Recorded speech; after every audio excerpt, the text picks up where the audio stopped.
सोचिए, एक लड़का जो गांव के छोटे से स्कूल में पढ़ता था, जिसने अपनी जिंदगी की शुरुआत सिर्फ 300 रुपए से की थी, आज वही शख्स दुनिया के सबसे अमीर लोगों में से एक का परिवार खड़ा कर गया। जी हाँ, हम बात कर रहे हैं धीरू भाई अंबानी की। क्या आपने कभी सोचा है कि आखिर कैसे उन्होंने ये असंभव सफर तय किया? इस वीडियो में हम जानेंगे उनकी अनसुनी और प्रेरणादायक कहानी, जो आपको सोचने पर मजबूर कर देगी। धीरू भाई अंबानी का असली नाम था धीरजलाल हीराचंद अंबानी। उनका जन्म 28 दिसंबर 1932 को गुजरात के जूनागढ़ जिले के एक छोटे से गांव छोरवाड़ में हुआ था। उनके पिता हीराचंद अंबानी एक साधारण स्कूल टीचर थे और मां जमुनाबेन एक घरेलू गृहिणी थी। परिवार का गुजारा मुश्किल से होता था और यही वजह थी कि धीरू भाई के बचपन से ही जिंदगी के संघर्ष शुरू हो गए थे। लेकिन उनकी सोच और जुनून उन्हें हमेशा अलग बनाते थे। बचपन में धीरू भाई अक्सर बाजार में मूंगफली और चाट बेचकर कुछ एक्स्ट्रा पैसे कमाते थे। यहाँ से उन्होंने एक चीज सीखी, अगर जिंदगी में कुछ करना है तो कभी किसी काम को छोटा नहीं समझना चाहिए। ये बात उनके व्यक्तित्व का एक इम्पॉर्टेंट पार्ट बन गई। छोटी सी उम्र में ही उन्होंने पैसे और व्यापार के महत्व को समझ लिया था। 16 साल की उम्र में धीरू भाई ने एक बड़े सपने के साथ घर छोड़ा और पैसे कमाने के लिए यमन चले गए। यमन में उन्होंने एक पेट्रोल पंप अटेंडेंट के तौर पर काम शुरू किया। पेट्रोल पंप पर काम करते हुए उन्होंने देखा कि कैसे लोग अपने छोटे छोटे बिजनेस आइडियाज को बड़े साम्राज्य में बदलते हैं। यही वो मोमेंट था जब उनके अंदर एक बेचैनी सी जाग उठी।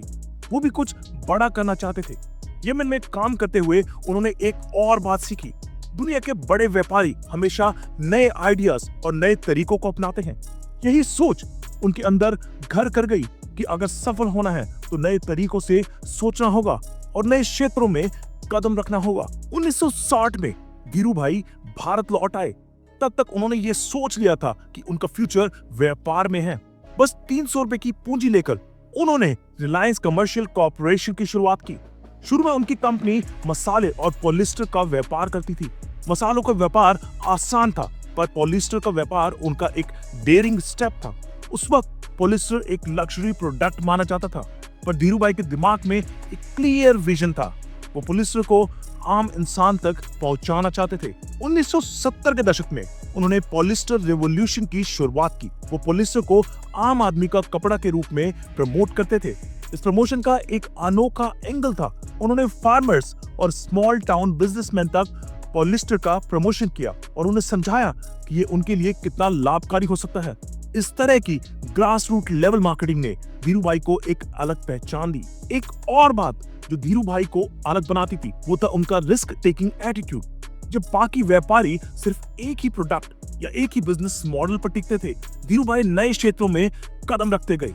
जब टेक्सटाइल मार्केट में उन्होंने अपना नाम बना लिया, तब उन्होंने पेट्रोकेमिकल्स में कदम रखा। यहाँ भी उन्होंने एक अनोखा मॉडल डेवलप किया।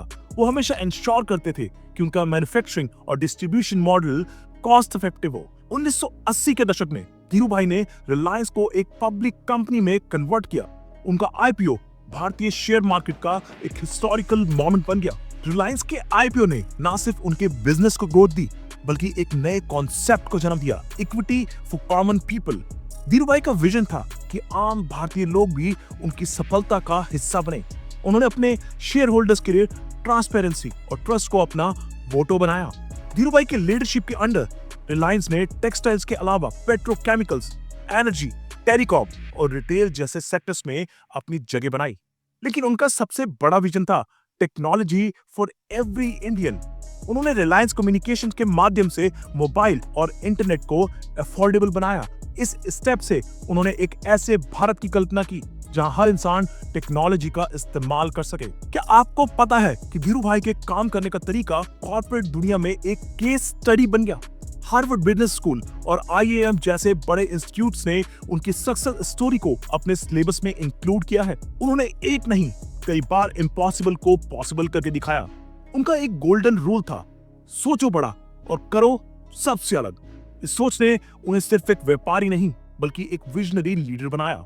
धीरू भाई की कहानी में एक और इंटरेस्टिंग बात है, जब उनके कॉम्पिटिटर्स उन्हें नीचे गिराने की कोशिश करते थे, उन्होंने हमेशा अपनी पॉजिटिव थिंकिंग और रिस्क टेकिंग एटीट्यूड से उनका सामना किया। एक बार उन्होंने कहा था, कोई भी इंसान तब तक नहीं हारता जब तक वो खुद से ना हारे। ये लाइन आज भी नए एंटरप्रेन्योर के लिए एक प्रेरणा है। धीरूभाई के जीवन का सबसे बड़ा लेसन है कि अगर आपके पास पैशन और परसिवरेंस है तो दुनिया की कोई भी ताकत आपको सफल होने से नहीं रोक सकती।